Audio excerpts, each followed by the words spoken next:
একটা জিনিস খেয়াল করে আমি সবসময় দেখি, বাসায় মেহমান আসুক বা ভাই বোনের বাসায় যাই, যেখানেই যাই, আমার কাছে মনে হয় 5 আইটেমের যদি শুকনা মরিচের তরকারি থাকে, এক আইটেমে যদি কাঁচা মরিচের তরকারি থাকে, তো এই সব কিছু ফেলে রেখে কিন্তু এই কাঁচা মরিচের তরকারিটাই কিন্তু সবাই খায়।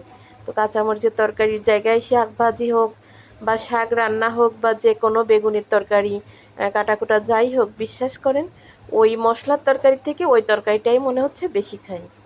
বোনের বাসায় গেছি অলরেডি, কিন্তু আমি 4 ভাগে রান্না করে ফেলেছি। মুরগির রোস্ট রান্না করেছি, গরু গোশ রান্না করেছি, ডিম ভুনা করেছি, লটপটি রান্না করেছি। তো লাস্টে এত কিছু রান্না করে আসলে ওরে বলতেছি যে একটু শাক রান্না করলে হয়তো ভাত খাওয়া যেত, কারণ এগুলা দিয়ে কিছু দিয়ে খেতে পারবো না।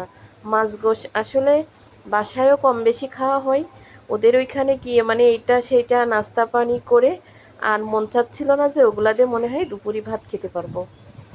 তো যে মন চাচ্ছে যে একটু শাক রান্না করি।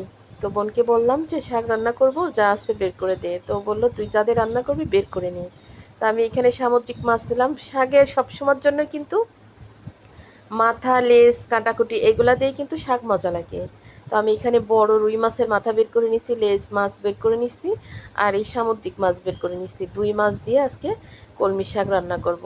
বেশি করে পেঁয়াজ মরিচ কেটে এবার হাতে মাখাতে পারবো না, যেহেতু 4-5 ভাগে রান্না করা কিন্তু আমার হয়ে গেছে, হাত জ্বলতেছে, এই জন্য আমি সুন্দর করে কিন্তু খুন্তি দিয়েই কিন্তু হাতে মাখানোর কাজ করে নিলাম।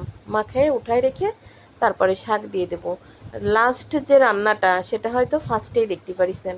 আসলে অনেক সময় হয় কি, ভিডিও অ্যাড করতে গেলে উল্টাপাল্টা হয়ে যায়, সময় ব্যস্ততার জন্য হয়ে যায়, কিছু মনে করবেন না, আপনারা কিন্তু বুঝে নেবেন। আর এই কড়াইটা দেখে আসলে কেউ কোনো মন্তব্য করেন না যে টাইসের ঘরে এই কড়াইটা কেন। আসলে এই কড়াইটা হচ্ছে ওর বড় কড়াই, ওই রোজার দিনে পেঁয়াজু বেগুনি ভাজার জন্য এটা ব্যবহার করে, এই জন্য কিন্তু কালো। ও রান্নাও করে না এটাতে, এইভাবেই কিন্তু প্রতি রমজান মাসে ব্যবহার করে। তা আমি বললাম যে সামনে ওইটা আছে, ও দিবে না আমাকে রান্না করতে। আমি বলছি আরে তুই দে, যা আছে সামনে তাই। তো আমি যেখানেই যাই যা থাকে তাই দিয়েই রান্না করি। তো এই যে মাছ মাখায় উঠায় রাখলাম, এবার কলমি শাক দিয়ে দেবো।